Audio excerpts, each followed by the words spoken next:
Reciban un saludo y bienvenidos todos aquellos que hoy han dispuesto su corazón para estar aquí con nosotros. El propósito es que a través del conocimiento de la palabra podernos afirmar hasta que Él venga. El Señor viene pronto, eso se menciona y también a la misma vez lo sabemos y se ve por todos los eventos que han pasado durante este último año. Hemos vivido en medio de una pandemia, hemos visto y escuchado tantas atrocidades, tantas cosas tan terribles que han pasado en el mundo entero. Y sabemos que estas cosas mundiales han sido hechas por cosas que no se ven. Un virus que se diseminó por toda la tierra y que provocó la muerte de tanta gente. Quizás usted vivió esa experiencia con vecinos, amigos, compañeros de trabajo o aún familiares. Y nos damos cuenta realmente que qué es la vida en sí. Nos preguntamos qué es la vida, y la vida es tan frágil. Nos damos cuenta de la fragilidad en la cual nos encontramos y cómo confrontamos las adversidades. Pero solo Dios puede realmente traer esa paz a nosotros y provocar, ¿verdad?, que estas cosas terminen. Así que nuestra oración es permanente. El Señor tiene su tiempo y el Señor tiene sus formas, y confiamos plenamente en que Él hará más allá de lo que nosotros pedimos. Por lo tanto, nosotros debemos de estar, ¿verdad?, ahora sí que buscando de alguna forma o de alguna manera el hecho de que podamos permanecer hasta que el Señor venga. Así es que vamos a entrar, ¿verdad?, a hablar de temas importantes, y es la ministración de la palabra. Y hemos venido hablando sobre esto porque la Escritura es la que nos da la verdad, la que nos da los fundamentos para continuar con la esperanza puesta en las promesas de aquel que nos llamó de las tinieblas a su luz admirable. Que no decaiga su ánimo, levante su cabeza porque nuestra redención se encuentra muy cerca ya. Muy bien, cierre sus ojos y oremos al Señor. Padre bendito, eres bueno y fiel. Nos ponemos en tus manos, glorifícate y exáltate como un poderoso gigante, y haz resplandecer tu rostro sobre nuestras vidas. Permítenos poder entender tu voluntad, poder andar en tu camino, poder, Señor, poner en obra tu palabra. Permítenos ser sensibles a la guianza de tu Espíritu Santo. Permítenos, oh Dios, ver el poder tuyo manifiesto a nuestro favor. En el nombre de Cristo, nuestro Señor y nuestro Salvador, nos ponemos en tus manos y derrama tu bendición sobre nuestras vidas. En el nombre de Jesús, nuestro Señor y Salvador. Amén. Amén. Muy bien, todos son bienvenidos. Gracias por estar aquí. Vamos a recordar un poquito de lo que hemos hablado. Los elementos humanos en la inspiración divina. ¿Es importante esto? Claro que es importante. Algunas personas piensan que en la inspiración divina no debe tener nada del elemento humano. A veces se piensa que Dios habla y que nosotros solamente somos como una bocina que va a transferir lo que ha recibido. Porque una vez que se infiltra, o se piensa que cuando el hombre pone su parte en la revelación deja de ser divina. Esto no es así. Decíamos, los que tienen esa idea no comprenden la naturaleza de la inspiración. La inspiración divina contiene elementos humanos y es expresada por medio de ellos. Aunque en el ministerio profético del Antiguo Testamento los elementos humanos eran ínfimos, no podemos decir que no estuvieron presentes, porque Dios usó la voz humana para dar a conocer su mensaje. El Señor Jesús era el Verbo hecho carne, y todos los elementos humanos que estaban en Él constituían la palabra de Dios. Hoy, en la era del Nuevo Testamento, los ministros expresan la palabra de Dios por medio del elemento humano. Al leer el Nuevo Testamento vemos que Pablo con frecuencia usó palabras que Pedro nunca usó. Lo mismo sucedió con Juan y Mateo. Muchas palabras solo se encuentran en los escritos de Lucas y otros en los escritos de Marcos. En la Biblia, cada escritor tiene sus características particulares. De ahí que los evangelios son diferentes entre sí. El estilo de las epístolas de Pablo es distinto al de las epístolas de Pedro. Por otro lado, el Evangelio de Juan y sus epístolas tienen un tono similar. Por ejemplo, la primera expresión de su evangelio, del evangelio de Juan, nos dice, en el principio, cuando habla de que él creó los cielos y la tierra. Y la primera frase de su primera epístola, de primera de Juan, nos dice, lo que era desde el principio. En el principio habla del principio y la otra habla de lo que existía desde el principio. En el libro de Apocalipsis, él desarrolla su evangelio y sus epístolas. Podemos observar también que cada escritor usa ciertas expresiones que contienen un sello personal. Lucas, por ejemplo, era doctor. Y por eso al describir enfermedades usa términos médicos. En cambio, los escritores de los otros evangelios solo las describen en términos generales. El libro de los Hechos también fue escrito por Lucas, por eso encontramos ahí muchos términos médicos. Cada evangelio usa una terminología distintiva y temas característicos y únicos de los escritores. Por ejemplo, Marcos usa de una manera peculiar la palabra inmediatamente. Mateo usa la expresión del reino, el reino de los cielos, y Lucas emplea la expresión el reino de Dios. Cada libro de la Biblia tiene las huellas de su escritor. No obstante, es la palabra de Dios. El Nuevo Testamento está lleno del elemento humano, mas no por eso deja de ser la palabra de Dios. Cada escritor tiene su propio estilo, cada escritor tiene sus propias expresiones y sus características personales. Y Dios usa a cada uno para emitir su palabra, sin que esta palabra sufra daño en el proceso. La palabra contiene marcas y características humanas, pero es la palabra de Dios. Este es el ministerio del Nuevo Testamento, en el cual Dios le dio al hombre la responsabilidad de expresar su palabra. Dios usa los elementos del hombre, pero no como una grabadora que se limita a repetir lo que recibe. El Señor Jesús vino y el Espíritu Santo efectuó su obra en el hombre. La meta de esta obra es retener los elementos humanos sin que estos afecten las palabras divinas. Este es el fundamento del ministerio del Nuevo Testamento. El Espíritu Santo actúa en el hombre sin desechar el elemento humano y sin sacrificar la palabra de Dios. Si la palabra de Dios eliminara el elemento humano, el hombre sería una grabadora. El elemento humano complementa la palabra de Dios. Sabemos que hablar en lenguas es un don de Dios. No obstante, Pablo dice que al hacer esto, la mente queda sin fruto. Primera de Corintios 14, versículo 14, 27 y 28. Porque si yo oro en lengua desconocida, mi espíritu ora, pero mi entendimiento queda sin fruto. Si habla alguno en lengua extraña, sea esto por dos o a lo más tres, y por turno, y uno interprete. Y si no hay intérprete, calle en la iglesia y hable para sí mismo y para Dios. Es decir, la mente no interviene. Hacer esto es actuar conforme al principio del Antiguo Testamento. Cuando una persona habla en lenguas, su boca emite sonidos divinos incomprensibles, a la misma vez enigmáticos. Pero en el ministerio neotestamentario, Dios desea usar todos los elementos del hombre. Por medio de la restricción, por medio de la regulación y la operación del Espíritu Santo, estos elementos pueden ser usados por Dios para comunicar su palabra. Sin embargo, el ministro de la palabra de Dios en el Nuevo Testamento debe de estar lleno de Dios. Un músico que sepa tocar el piano, el órgano y el violín puede tocar la misma melodía en cada uno de los instrumentos, ya que cada instrumento tiene sus propias características.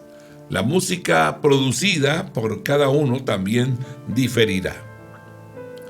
Hay personas que pueden determinar si una melodía procede de un piano o de un violín, aunque la tonada sea la misma. El timbre es diferente. Si bien los instrumentos son diferentes, aún así ponen de manifiesto el sentimiento y carácter de la música. El caso es el mismo con los ministros del Nuevo Testamento. Algunos son como el piano, otros como el órgano y otros como el violín. La tonada es la misma, pero los sonidos son diferentes. Cada vez que una persona anuncia la palabra de Dios, nos damos cuenta de que lo que dice contiene sus propios elementos. Y sin embargo, Dios lo usa. Dichos elementos no obstaculizan la palabra de Dios, porque son regulados, son dirigidos y perfeccionados por el Espíritu de Dios, el Espíritu Santo. Cada vez que la palabra se proclama, es glorificada, puesto que la palabra de Dios tiene que pasar por el hombre y a su paso adquiere los elementos humanos. Quienes nunca hayan experimentado la disciplina de Dios no deben esperar que sus elementos humanos sean de mucha utilidad. Porque cuando Dios los trae a la luz, no pueden ser usados para expresar su palabra. Una persona así no sirve para ministro de la palabra. En el Antiguo Testamento Dios usó a una asna para que hablara por él. Pero ahora estamos en la era del Nuevo Testamento, cuyo ministerio de la palabra es totalmente diferente. En el Nuevo Testamento la palabra de Dios es expresada por medio del elemento humano. Por esta razón Dios es muy selectivo. Él sabe a quién puede ver, a quién puede usar. Si no hemos experimentado la disciplina, no podremos ser ministros de la palabra. Para ser canales de la palabra de Dios es necesario ser calibrados. Sería simple si Dios hiciera a un lado el elemento humano, pero Él no hace eso. Así que si las personas a quienes Él usa no son competentes, se convierten en un problema. Cuando lo humano está contaminado y tiene manchas, carnalidad y rasgos de la condición caída, Dios tiene que desecharlo, pues no lo puede usar. Algunas personas nunca han sido quebrantadas por el Señor, otras tienen la mente sucia y engañosa. Algunos argumentan con Dios, mientras que la mente y la parte afectiva de otros son insubordinadas. Esto hace que se vuelvan obstinados. Dios no puede comunicar su palabra por medio de estas personas. Aunque ellos reciben la palabra de Dios, no la pueden comunicar a los demás, y aún así, si se esfuerzan por hacerlo, no lo pueden lograr. Para ser un ministro de la palabra de Dios en el Nuevo Testamento, la condición que uno tenga ante Él es decisiva. Tu relación con Dios, tu fidelidad, tu lealtad, la forma en la cual tú expones tu fe. Dios no desea que su palabra le pertenezca solo a Él. Él quiere que el hombre la proclame como si procediera directamente de Él, es decir, que sea verdaderamente divina y al mismo tiempo humana. Al leer el Nuevo Testamento no encontramos ninguna palabra que no haya sido escrita por el hombre. Desde la primera página hasta la última se nota la participación humana. Estos escritos son muy humanos, no obstante son divinos, porque son la palabra de Dios. Dios quiere que su palabra sea expresada por medio del hombre. Este es el ministerio de la palabra en el Nuevo Testamento. Dice Pablo en 2 Corintios 2:4, porque por la mucha tribulación y angustia del corazón os escribí con muchas lágrimas, no para que fueseis contristados, sino para que supieseis cuán grande es el amor que os tengo. Era así como él servía la palabra de Dios. He aquí un hombre que volcaba todo su ser al anunciar esta palabra, expresando así sus sentimientos. Cuando llegó la palabra de Dios, él estaba afligido y angustiado de corazón, de manera que escribió con muchas lágrimas, mezclando así sus sentimientos con la palabra de Dios. Pablo estaba lleno de sentimientos y pensamientos, y los ejercitó de tal manera que mientras escribía la palabra de Dios, lo hacía con muchas lágrimas. Y esta era la razón, ¿verdad?, de su aflicción y angustia que sentía en su corazón. No como los que hablan en lenguas, quienes reciben palabra y los transmiten sin que la mente participe en ello. Pablo es un ministro de la palabra en el Nuevo Testamento. Dios usa todo el ser del hombre para comunicar su palabra. Las características, los ademanes, el tono de su voz y lo que él experimenta del Señor fluyen por medio de la palabra. Y por medio de esta nos damos cuenta a qué grado la persona ha sido instruida, ha sido disciplinada y probada por Dios. Cuando la palabra de Dios viene al hombre, ésta la puede expresar sin que el elemento humano la afecte. Esto es lo que significa ser ministro de la palabra del Nuevo Testamento. La palabra de Dios puede fluir libremente por medio de tal ministro, sin que el elemento humano la contamine. La palabra divina es contaminada si el elemento humano, el cual operó juntamente con ella, es carnal y natural. Cuando la carnalidad o la parte natural no hay un entendimiento profundo de las cosas espirituales, entonces se altera el propósito de la palabra. La palabra de Dios llega a su plenitud cuando está llena de elemento humano. Por eso, al encomendar su palabra al hombre, Dios requiere que la condición de éste sea apropiada. Dios habla usando el principio de la encarnación, es decir, la palabra se hace carne. Y esta área es importante para cada uno de aquellos, ¿verdad?, que van a transferir ese mensaje de la palabra de Dios hacia los hombres. Esto no significa que se haya degradado al punto de ser solamente palabras de hombre, sino que ha sido sazonada con el sabor humano. Aún así es pura. Esta es verdaderamente la palabra del hombre y al mismo tiempo es la palabra genuina de Dios. En el ministerio de la palabra, en el Nuevo Testamento, el hombre habla la palabra de Dios. Y vemos este hecho al leer, ¿verdad? Cuando leemos las epístolas de Pablo, cuando leemos el libro de los Hechos, cuando leemos a Tito, a Filemón, a todos ellos empezamos a observar cómo la palabra de Dios fluye a través de los hombres y es transferida con ese elemento humano. Cuán grande es la responsabilidad de los que predican la palabra de Dios. Las equivocaciones de una persona y los elementos impuros de sus palabras contaminan y dañan la palabra de Dios. Debemos comprender que el factor crucial cuando proclamamos la palabra de Dios no es la cantidad de conocimiento bíblico que poseemos. Pues de nada sirve tener conocimiento y doctrina si solo es algo teórico.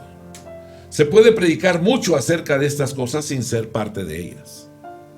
Por supuesto, no somos el Señor Jesucristo, porque Él era el Verbo hecho carne. Sin embargo, como ministros de la palabra debemos comprender que Él necesita nuestra carne para expresar su palabra. Por consiguiente, nuestra carne debe llegar a su fin. Diariamente necesitamos reconciliarnos con Dios y experimentar su corrección. De no ser así, afectaremos la palabra de Dios tan pronto pase por nosotros y se mezcle con nuestras palabras. No pensemos que todos podemos comunicar la palabra de Dios. Solo los que han experimentado la disciplina de Dios pueden hacerlo. El reto más grande que enfrenta el que anuncia la palabra de Dios no es lo oportuno del tema. Tampoco es la elocuencia que él tiene, sino su persona. No solo es a través de el abrir nuestros labios y de emitir las palabras, sino es nuestra vida misma. Si esta no es recta, lo demás tampoco lo será.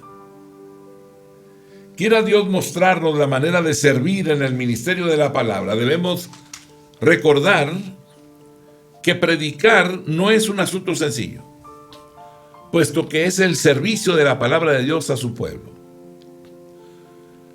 Pedimos al Señor que Él tenga misericordia de todos y cada uno de aquellos que hemos sido llamados a predicar, debido a que todo nuestro ser es afectado por la palabra de Dios. Cualquier elemento deformado que se encuentre en nuestros pensamientos, en nuestras expresiones y en nuestra actitud, y cualquier vacío que tengamos en nuestro aprendizaje y experiencia, aún sin proponérnoslo, dañará la palabra de Dios. Todo nuestro ser necesita ser disciplinado por el Señor. Esto evitará que su palabra sea contaminada por nosotros cuando sirvamos como ministros y hará que la podamos presentar de una manera pura. Esto lo podemos ver en Pablo. También lo podemos ver en Pedro, en Mateo, en Marcos, en Lucas, en Juan y en muchos otros siervos del Señor. La palabra de Dios tiene elementos humanos, pero no expresa la carne. Por el contrario, hay gloria en su expresión. Es maravilloso que la palabra de Dios sea la palabra del hombre y que la palabra del hombre sea la palabra de Dios.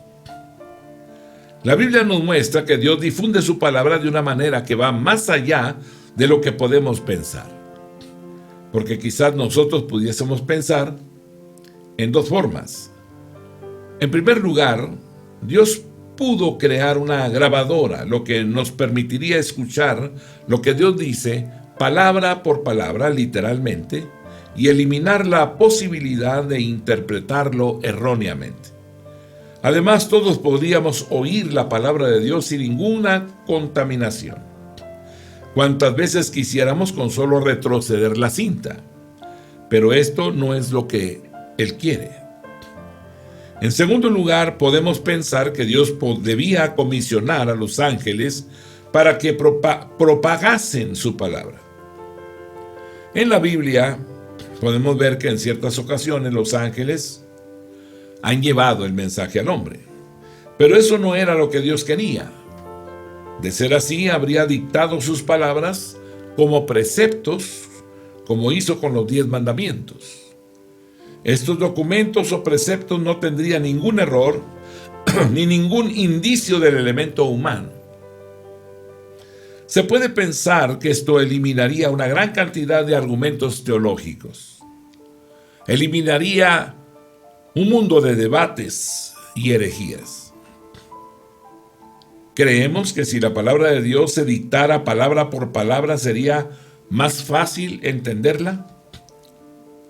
Sería muy sencillo que Dios dictara su palabra en 500 o 600 cláusulas semejantes a la ley. Pero nuestro Dios no actúa así. Algunas personas quisieran que la Biblia fuera una colección de 1189 dogmas bien organizados y no 1189 capítulos. De esta manera tendríamos un manual cristiano que fácilmente nos proporcionaría información acerca de la fe cristiana. Pero Dios no obra de esta manera.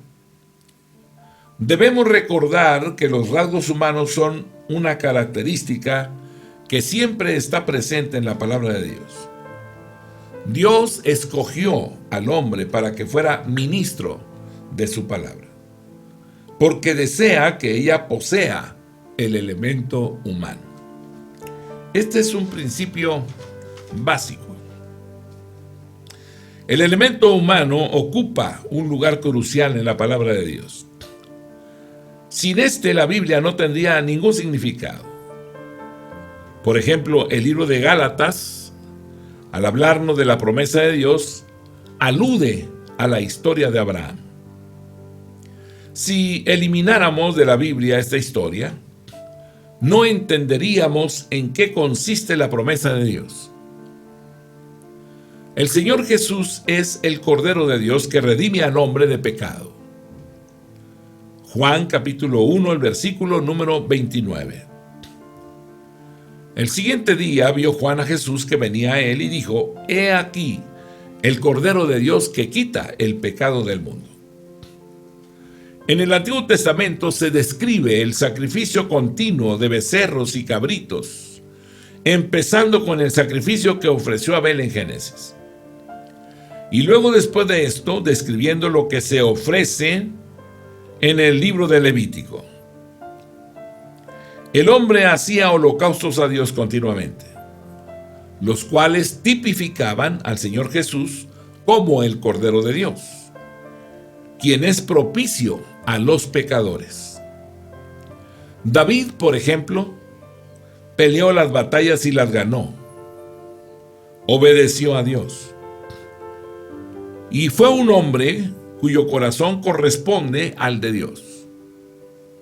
Él preparó los materiales para la edificación de la casa. Ese templo donde la presencia de Dios era manifiesta en medio del pueblo. Y Salomón edificó el templo con el oro, la plata y las piedras preciosas que David acumuló. David y Salomón tipificaban al Señor Jesús, quien peleó las batallas, quien la ganó, ascendió y fue entronizado. Si quitamos de la Biblia la historia de David y Salomón, no podríamos ver al Señor Jesús en su plenitud. Pues la Biblia dice que Él es mayor que David y que Salomón. Mateo capítulo 22, versículo 43 y 44. Él les dijo, pues como David en el Espíritu le llama Señor diciendo, y dijo el Señor a mi Señor, siéntate a mi diestra hasta que ponga tus enemigos por estrado de tus pies. A fin de que el Señor Jesús viniera, era necesario que primero existieran David y Salomón. De no ser así, no podríamos entender este pasaje. Moisés sacó a los israelitas de Egipto y luego los condujo en el desierto. La narración de los detalles de esta historia, incluyendo la manera en que Josué introdujo al pueblo en la tierra de Canaán y cómo vencieron a los 31 reyes de Canaán, constan en la Biblia. Si estas historias se borraran, ¿cómo se podría extraer de los libros de Éxodo, de Números y Josué? Sin el libro de Josué no podríamos entender el libro de Efesios. En estos ejemplos vemos que el elemento humano está presente a lo largo de la palabra de Dios. La palabra de Dios se caracteriza por el elemento humano. Dios no emite ni revela su palabra por medio de un viento apacible, sino por medio del hombre y de todos los acontecimientos relacionados con él. Esto hace que su palabra sea sencilla e inteligible.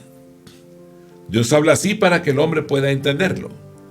Él no habla de manera sobrenatural ni simplemente espiritual, sino de una manera normal y de una manera humana. Por medio de lo humano, podemos entender lo que Dios hace y lo que Dios dice. El libro de los Hechos no contiene muchas doctrinas. Básicamente es la narrativa de los hechos que los apóstoles realizaron, guiados por el Espíritu Santo. Las acciones de Pedro, al igual que las de Pablo, llegaron a formar parte de la palabra de Dios. Lo mismo sucedió con el comienzo de la iglesia en Jerusalén, el inicio de la iglesia en Samaria, en Antioquía. Estos sucesos no solo constituyen la historia, sino que forman parte de la palabra de Dios. En la historia vemos cómo el hombre representa y declara la palabra de Dios y cómo el Espíritu Santo la revela por medio de éste. La palabra está impregnada del elemento humano, el cual a su vez es un rasgo de la Biblia.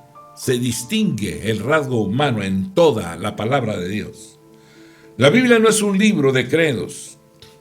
Es un libro donde el hombre vive la palabra de Dios. Cuando el hombre lleva a cabo, vive y expresa la palabra de Dios, el resultado es la palabra de Dios. En las Escrituras encontramos el principio básico de la encarnación. La palabra se hizo carne. Si no entendemos este principio, es decir, que la palabra se hace carne, será difícil entender la palabra de Dios. La palabra de Dios no es abstracta, ni llega a ser tan espiritual que suprima el matiz humano, ni está distante, ni permanece en una esfera invisible, intangible e inaccesible. Juan capítulo 1 versículo 1 y 2. En el principio era el verbo, y el verbo era con Dios, y el verbo era Dios. Este era en el principio. Este verbo se hizo carne y fijó tabernáculo entre los hombres, lleno de gracia y de realidad. Juan capítulo 1, el versículo número 14. Y aquel verbo fue hecho carne y habitó entre nosotros, y vimos su gloria, gloria como del unigénito del Padre, lleno de gracia y de verdad. Esta es la palabra de Dios, la cual habita entre los hombres. Debemos recordar que la encarnación del Señor Jesús revela el principio básico del ministerio de la palabra de Dios. Para entender este ministerio necesitamos entender la encarnación del Señor Jesús. ¿Qué es el ministerio de la palabra? El servicio de la palabra. Es el verbo hecho carne. Es el verbo hecho carne. ¿Cuál es el ministerio de la palabra? Es el verbo hecho carne. Esto es algo absolutamente celestial. Sin embargo, no ocurre en el cielo. Esto ocurre en la tierra. Se haga tu voluntad, así como en el cielo, también aquí en la tierra. No ocurre en el cielo, sino en la tierra. Es 100% celestial. Pero tiene carne. Tiene el elemento humano. Es decir, ha tomado forma humana. Es celestial, pero al mismo tiempo el hombre lo puede ver y tocar. Este es el testimonio de los apóstoles. Leemos en 1 de Juan, capítulo 1, el versículo número 1. Lo que era desde el principio, lo que hemos oído, lo que hemos visto con nuestros ojos, lo que hemos contemplado y palparon nuestras manos, tocante al verbo de vida. La palabra de Dios se puede ver. La palabra de Dios se puede contemplar. La palabra de Dios se puede tocar. Examinemos el asunto de la santidad. Antes de que el Señor viniera, nadie sabía lo que era la santidad. Pero ahora la santidad ya no es algo abstracto, pues la pudimos ver en el Señor Jesús cuando estuvo en la tierra. Ella, la santidad, anduvo entre los hombres, ya que el Señor Jesús es la santidad. Cuando la palabra se hizo carne, la santidad se hizo carne. Tampoco conocíamos la paciencia hasta que la vimos expresada en el Señor Jesús. Dios es amor. Pero nosotros no sabíamos lo que era el amor. Hoy este amor se puede ver en Jesús de Nazaret. Posiblemente tengamos el concepto de que un hombre espiritual no debe sonreír, ni llorar, ni expresar ningún sentimiento humano. Sin embargo, al ver a Jesús de Nazaret entendemos el significado de la espiritualidad.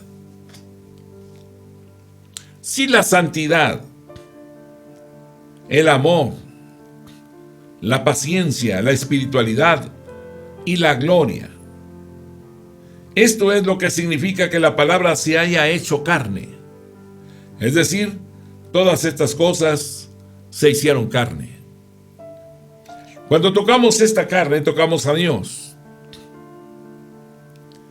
El amor de Jesús, su gloria, su santidad y su espiritualidad son de Dios. Todas estas cosas estaban exclusivamente en Él. Pero ahora las podemos entender porque las vimos en el Señor Jesús. El principio de la encarnación, entonces, es fundamental. La obra que Dios hace en el hombre y su comunión con Él son gobernadas por este principio básico. Aunque la encarnación no ocurrió en el Antiguo Testamento, vemos que Dios se movía en esa dirección. Y aún después de que el Verbo hecho carne ascendió a los cielos, Dios sigue operando conforme al principio de la encarnación. La obra que Dios realiza en el hombre y su comunión con Él se basan en este principio. Dios ya no es abstracto. Dios no es etéreo. Dios no está oculto, porque Él se encarnó, se manifestó. A menudo, al predicar el Evangelio, nos gusta declarar que nuestro Dios se ha manifestado en el Antiguo Testamento. Él permaneció oculto, dice en el Salmo 18, versículo 11. Puso tinieblas por su escondedero, por cortina suya alrededor de sí, oscuridad de aguas, nubes de los cielos. Él permaneció oculto. Ahora, en este tiempo, Dios está en la luz. Hoy el Señor se ha mostrado, se ha revelado a plena luz y lo podemos ver. Mientras Dios estuvo escondido, no podemos verlo ni conocerlo. Pero ahora Él está en la luz y lo podemos ver y conocer. Él se ha manifestado en la persona de nuestro Señor y Salvador Jesucristo. El Verbo se hizo carne y ahora tú y yo estamos ministrando la palabra del Señor. Así que caminemos, seamos fieles, que cuando leas la Escritura ames el vivir la palabra, y que el Dios del cielo y de la tierra te bendiga y te guarde. Gracias por estar aquí. La paz de Dios sea contigo. Amén. Dios les bendiga a todos. Amén.